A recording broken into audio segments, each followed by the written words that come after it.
Hey everyone, this is a very special episode of the David Seaman Hour.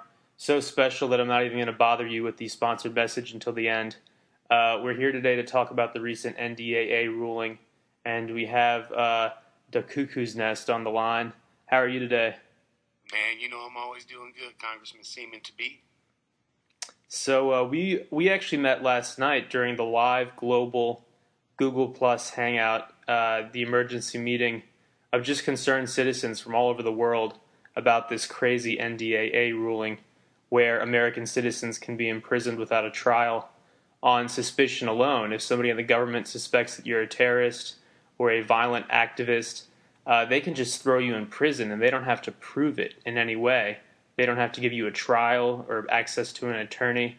And for people out there who think, well, this will be fixed in the next round, in the next step, this was the next round. This was a three-judge panel in the appeals court, and all three judges were appointed by Obama, and they sided in favor with the government and actually did a total 180 from what the previous federal court judge had said, who was, by the way, an Obama appointee. So basically what Obama has done is he has disagreed with the judgment of one of the people that he has actually appointed. And you would think if he appointed her as a federal judge that he trusts her, her ideas as to what's constitutional and what's unconstitutional.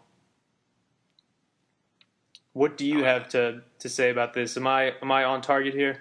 No, absolutely, man. I mean, when you appoint somebody, obviously you trust their judgment. You're putting them in that role because, you want to not necessarily, promote them up, but you want somebody who's going to take care of the position. That's why when you come into office, you kind of restock the existing staff with your own staff, with people you trust. But to get back to your earlier point, I think the scariest thing so far about this NDAA thing, which you did get trending on Twitter earlier with help from your other followers and whatnot, is that a lot of people who are jumping on it and retweeting it were saying, man, what if this gets passed? They don't realize that it's already passed. This is already a law. Right. You know what I'm saying? Yeah, this was signed into law by President Obama on New Year's Eve, and there has been basically a media blackout on it for the past 9 months. Me and people a lot more influential than I am have been begging media outlets to cover this, and they will not touch it.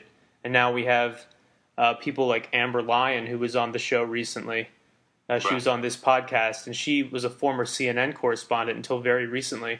And she is shining a light on just how corrupt these media organizations have become. They're basically like mouthpieces for the federal government, and they don't really care about the loss of our rights. Yeah, man, it's just another part of the entertainment industry. It's just something to, push their message out there. And it's kind of unfortunate, but, a lot of people don't want to look at it cynically. But when you go back to, like, the embedded correspondence they had covering the Iraq war and everything, where they put the reporters in, they say, you follow this troop around, you only follow them, you only report what they say is okay. I mean, they've been doing it for a while. Not everything's hunky-dory over there. Everybody's not happy to be in Afghanistan. That's just what they choose to show us, Yeah, and I think there are some journalists out there and activists and peaceful protesters who are terrified of the idea of the government throwing the book at them with some bogus NDAA-style stuff. Now that this is actually the law of the land, that they could put you in prison and just leave you there, and you're somebody who has actually been to prison before. Right. So I guess for you, it's even more of a sensitive topic than for most people. Well, I just know how frivolously they'll use that power and throw people in prison. Like you said, I've done time. I'm on federal parole right now. And they could violate you. When you're on federal parole, they could violate you for anything. When they violate you, that means you go back to prison from anywhere from 6 months to 2 years. Now, they could violate you without charging you for anything. You could roll your eyes at your parole officer. He could not like your attitude, whatever, and say, you know what, I'm sending you back for a little while. So you could think about it and have an attitude adjustment. It's kind of a similar situation now where people are like, they'll never just throw people in prison. They don't care, man. They'll throw you in for anything that they deem. Like, it doesn't even have to be dangerous or pertain to the guidelines that they've set forth. I really think they're going to use it, like I said, with journalists like Amber Lyons and who's the other lady you had on the podcast last night? Abby Martin. Abby Martin. Yeah, where's she from, RT? Yeah, RT America. She's an anchor over there. And I think something as mundane as even downloading this podcast on iTunes, the government is going down such a crazy direction that they could even come after my listeners or listeners of any podcast that covers stuff that is not approved by the government. I mean, this is like some East Germany crazy shit. Yeah, it's not the American way, that's for sure. This ain't what Captain America was fighting for and all the stuff they sold us growing up, truth, justice, and the American way, all that good shit. This certainly is not what my grandparents fought in World War II for. Right. It's I was talking about on my podcast, actually on a friend's, that I lived near a World War II veteran. He was a sniper in the Mountain Division. He was one of the first ones that went in and invaded and did all this other stuff. And he had 2 Purple Hearts and some other medals. And I was trying to explain to him, a Purple Heart means he got wounded in battle and went back into battle and got wounded again before they sent him home. Now a guy gets a hangnail, he wants to get home because everybody's so disillusioned with what's going on, and they realize this is not what they signed up for. And it's all spin and propaganda, for the most part. That there's no heroes left in the world. Nobody has that mentality going in. It's just like a cop. Nobody goes in to be a good cop and fight crime anymore. They want an easy job, or they want to be like a observe and report. I want to be this because I deserve it. Like, it's a really weird mentality, and I think that's transferring over to the government a little bit as well. Yeah, I was in a Mexican restaurant today for lunch, one of those carry-out Mexican places down here in South Florida, and there were a couple of cops eating their lunch. And one of them had camo pants on, like full-blown camouflage pants. Yeah, the BDU gear, the battle dress uniform. Yeah, and that doesn't make me feel more comfortable. It makes me feel like we're at war with somebody, and I don't know who we're at war with, because our taxpayer dollars pay for those uniforms and for that attitude. And we saw recently some strikes outside of Walmart distribution centers right here in the United States. And the police force they were met with, it looked like something out of Star Wars. I mean, these are like stormtroopers. And it's something you would really expect to see coming out of maybe like a Foxconn factory in China. Right. It's not something you would really expect to see photos of in the United States of America. Yeah, you link those photos and just put the photo apropos of nothing else, and someone's going to think it's a riot in Belfast or something going on overseas somewhere. They're not going to think it's at your local neighborhood Walmart. Yeah, for sure. So I'm going to have you back on the show for the full hour, but the purpose of this is kind of an emergency podcast. I know a lot of people listen to us on Stitcher, and you can click that Facebook or Twitter icon and share this episode with all of your friends. And if you're listening on iTunes, you can just send out a tweet or a Facebook post saying download the latest episode of the David Seaman Hour. It's free. Get your friends to get this because this is important. And I want to close this out by telling people how they can make a difference. The first thing you can do is if you go to amnestyusa.org/NDAA. Again, that is amnestyusa.org/NDAA. This is not an organization that I'm affiliated with. Amnesty International is a huge civil rights watchdog that operates all over the world. And they've created a form that you can very quickly fill out to contact members of Congress and let them know that you find this profoundly unacceptable. And a lot of my followers are already filling this form out. So that's the first thing you can do. That takes about 30 seconds to a minute because the letters are already pre-written. All you have to do is agree with it and maybe make some changes if you want to add to it. From there, you can, of course, follow me on Twitter. I'm D_Seaman. And you can follow Da Cuckoo's Nest. Can you spell that out for people? Yeah, man, that's DACUCKOOSNEST. And you can also follow my online campaign manager for my congressional campaign. He is at DellCam, DELLCAM. And just get really active on Twitter. If you don't have a Twitter account, it only takes like 2 minutes to set one up. You don't need a phone number. All you need is a name and an email address. And you can even make up a name. So set up a Twitter account and start. We're really waging an info war tonight, to borrow a phrase from Alex Jones. And right on, real quick before we sign off, I know you're cutting this one short, but go ahead and follow Amber Lyons. Check out her YouTube videos. Your other friend as well. Name her real quick. Don't forget her. Yeah, so at Amber Lyon, you want to follow her on Twitter, and she was the CNN correspondent I interviewed recently, and she's going to be on Joe Rogan's show tomorrow, dropping some serious knowledge. And then, of course, you got to follow at Abby Martin, and all of these people are providing us with the truth. So, I tweeted NBC News earlier today and asked them to cover this, and a bunch of people retweeted it, and of course, I think you can figure this out, they just ignored it.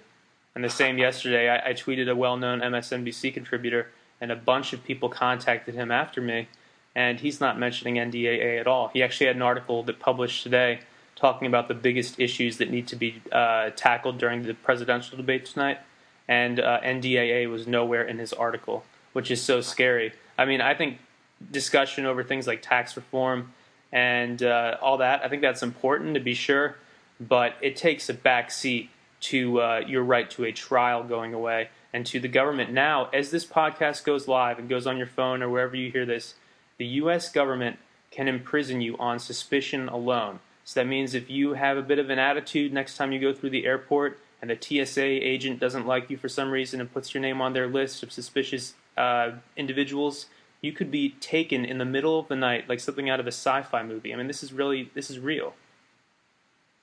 Absolutely, it is. I mean, that's not the same thing for supporting the Second Amendment. They'll do it if you have an NRA bumper sticker. There's a myriad of reasons. It's just whatever they feel like at the time fits their little bill, you know. It's like the old school laws they left active, like spitting on the sidewalk or sneezing in public. They leave those just in case they ever need them, and now they're making laws in case they ever need them, and I think that's what people need to start thinking about. Yeah, I mean, there's a statistic out there, I don't know how accurate this is, but it definitely has the right idea, that the average American citizen commits 3 felonies a day, just throughout the course of your normal day. There are so many laws on the books that they can get you at any time for almost anything.